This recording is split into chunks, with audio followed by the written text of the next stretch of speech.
thank you for tuning in to the GSMC Baseball Podcast brought to you by the GSMC Sports Network. We have a great show for you today. First, we'll be covering the big free agents still left in the market while pitchers and catchers do report to spring training, and some fits I think they could go. Next, we have the biggest storyline for each NL and AL team going into spring training, what to watch there and what to look for and see what's going on. And lastly, just recapping some more minor signings around the league, some that might not garner enough attention to be its own topic, but still I think are notable. So I'm going to bunch those in there as well. So before we start, I would like to ask you to please like and follow the show. Also, we get a number of questions from viewers that come in during the show. So to ensure your question gets read on the air, I ask that you please use the link donation link with your question. streamelements.com/gsmcsportsnetwork./tip. This puts your question at the top of the list so that I see it, and it really helps the show as well. So let's get started here. So for the first segment we're going to be talking about, as I said, it is going to be the big free agents on the market left and where they so could go. Now, very strangely, not really like other years, maybe the only year I can think of with this going on is when Manny Machado and Bryce Harper were both free agents. A lot of major free agents are still left in the market. I think that is due for a multitude of reasons, but let's just get into the 6 I have listed out here, where I think they could go, maybe why they're still left in the market, and some other teams that maybe I didn't list them to go, but are a fit for them. So first, we have JD Martinez. Now, Martinez had a resurgent year last year with the Dodgers. Obviously, will not be going back there considering they did just sign Shohei Ohtani, who is going to be their DH for not only this year, but hopefully 9 or 10 more. So the team I have him going to currently is the Angels. Now, the Angels obviously lost Ohtani, so the Dodgers gained him. So it kind of could be a swap here of just one team gets Ohtani, one team gets JD Martinez. I think Martinez in Anaheim is a really strong fit. They don't have a horrible team. They have some nice young core pieces there like Logan O'Hoppe, Zach Neto.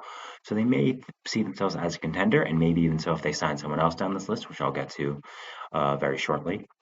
But they need a DH. I think that's pretty clear with Ohtani leaving. They don't have a set one. And I think Martinez could definitely solidify that position for them for this year. And adding into a young team, that could definitely help them. Definitely bring a power bat to the middle of the lineup. They have a lot of money to spend, of course, after letting Ohtani walk. So I don't think that should be an issue.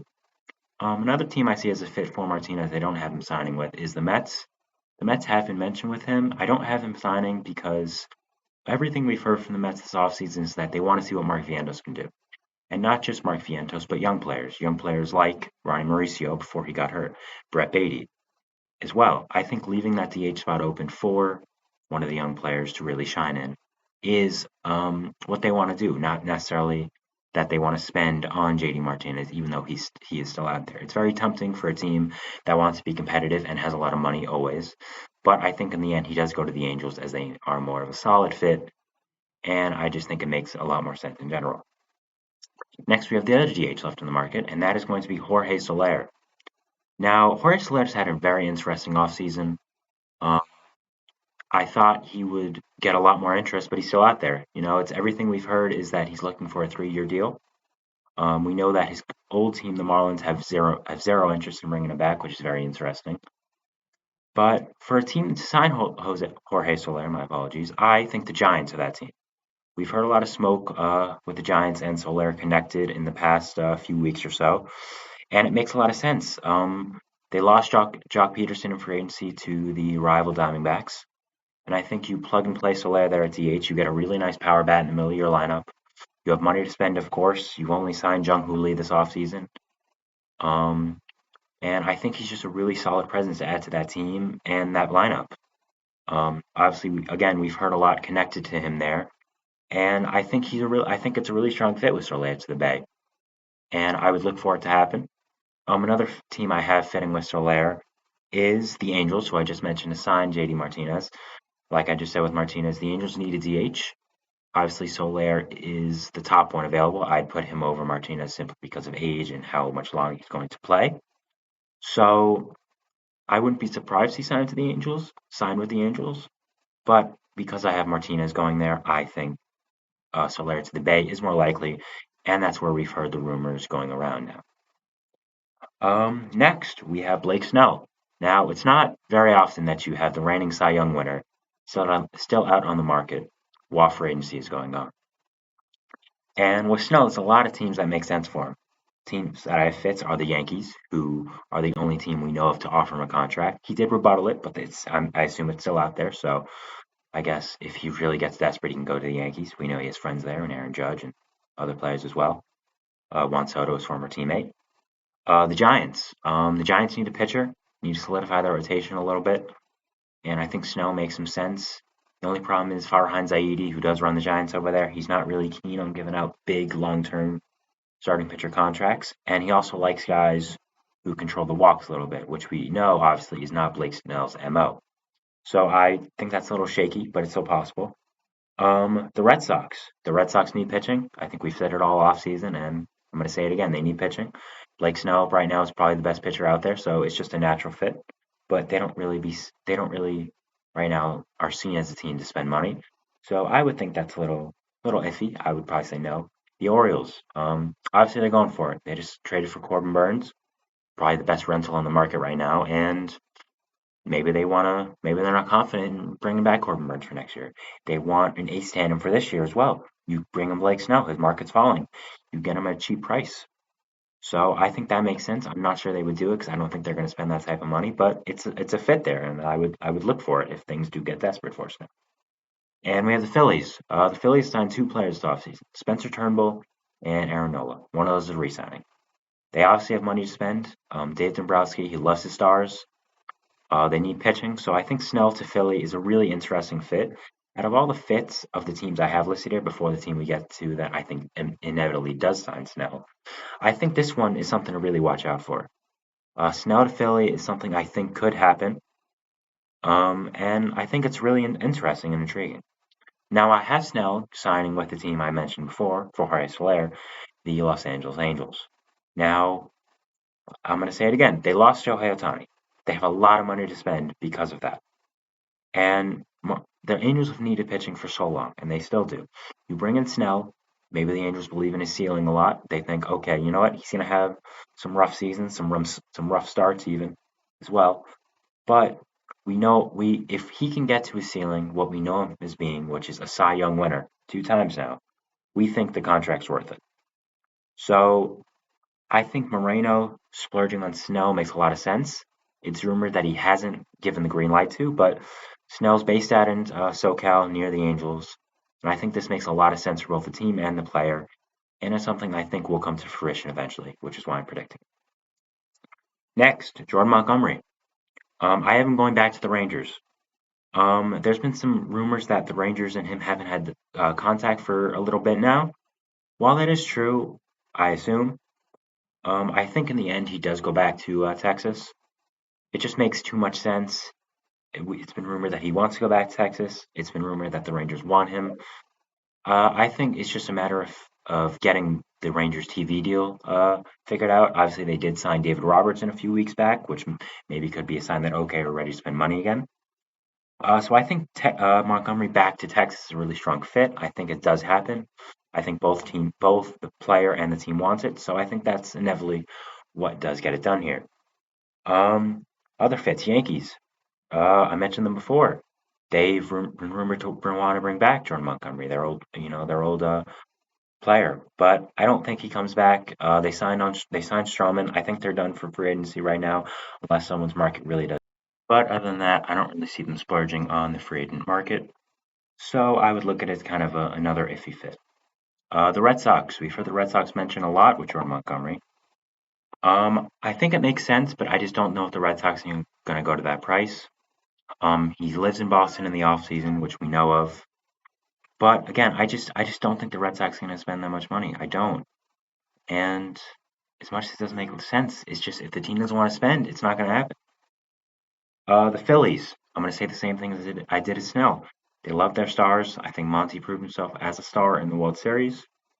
So, and they need starting pitching. So I think with that fit, I think Monty or Snell to the Phillies is really interesting if the Angels or Rangers decide not to splurge. But again, I don't see it happening as of right now. But of course, things do change. Uh, Monty to the Giants, I think, is interesting, but because they need starting pitching. But again, as I said for Snell, they don't really like giving out big long-term starting pitching contracts. So I would look at it as kind of a questionable fit. Lastly, the Orioles, same thing with Snell. They need starting pitching. They just splurged on Burns. Maybe they'll splurge again. I doubt it, as it's going to be a long-term contract and a lot of money. Same thing I said for Snell, but you never know. If they really believe the market is worth it for him, it could make a lot of sense. Matt Chapman. I think this one's pretty easy. I'm gonna have him going to the Giants. The Giants have been rumored here for a long time. They're familiar with him because of people in the organization. Bob Melvin was Chapman's manager for a long time in Oakland. Obviously, Chapman has experience playing in the Bay with Oakland. Giants could use a third baseman. Chapman is from NorCal as well. So this just makes so much sense to me. It has for a long time in the offseason. People have mentioned it. It's going to continue to make sense. So I think this is a fit to look out for. Just running through some fits here for him, even though I do think he's kind of a lock for the Giants unless something weird happens. The Cubs need a third baseman, need a big splash after not doing much. After Council, they signed Imanaga, Naris, good players, but they're not really the big splashes the fan base is looking for. Uh, the Blue Jays could bring him back. I think he kind of weighed out his welcome there in the 6, but it's possible with the need of third base. They have Isaiah Kiner-Falefa right now there, but he's more of a utility player, so I don't think it's that crazy to envision him going back to Toronto. The Mariners. Yeah, the Mariners need a third baseman. After trading away Suarez, if they get the money right for Chapman, I think they could be an interesting fit, but I just don't see them spending that much money on Chapman right now. Cody Bellinger is the last one we're going to have here. Now, I had a hard time struggling. I had a hard time with getting Cody Bellinger's fit right. But I'm going to have him going back to the Cubs. Now, I'm not confident in this because they have Pete Armstrong, a very good center field prospect there, who is probably going to be the answer long term. But Bellinger is very comfortable in Chicago, as we saw last year. He had a great rebound season. But I think it makes a lot of sense when there's not really a definite fit for Bellinger. But again, I'm a little iffy with that one just because of Pico Armstrong and Bellinger maybe moving to the future. And his defense brings a lot of value to who he is. So that's why I'm kind of iffy on it. We have the Phillies as another fit. The Phillies could use some outfield help. Johan Rojas, Brandon Marsh are good players, but if you really want to elevate it, you get a guy like Bellinger, a former MVP, to come in there. He's definitely a star, and I'm gonna keep saying Dombrowski loves his stars. He hasn't spent much this offseason. Maybe he's holding it back for one specific player. Maybe that player is Cody Bellinger. Blue Jays. Blue Jays could use a center fielder. They brought back Kevin Kiermaier, but I don't think that's a reason to stop you from getting a guy like Cody Bellinger. I just don't know if the money's going to be right. I think they wanted to spend on a certain player, like a Juan Soto or like a Shohei Ohtani, and they didn't get them, obviously. So I'm not sure if they're going to want to splurge on the guy like Bellinger. And the Mariners. Again, the Mariners could use a bat. Bellinger's a bat.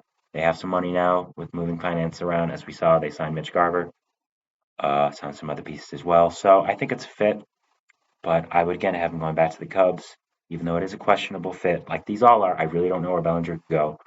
It surprised me like the Rockies could even join it. We don't really know. So I'm going back to the Cubs, and I'm not confident in that. Just to recap a little bit, JD Martinez, Blake Snell, both have them going to the Angels. I think those are strong fits. Jorge Soler, Giants, that one's had smoke for a long time, and when there's smoke, there's fire. Jordan Montgomery, same thing as Soler. When there's smoke, there's fire, and I think there's going to be a reunion in Texas for Monty. Matt Chapman, Giants. Giants make too much sense for this not to happen. So yeah, that's my first segment. We're going to have a little break here, and then when we come back, we are going to be talking about NL storylines going to spring training. So see you after our little break.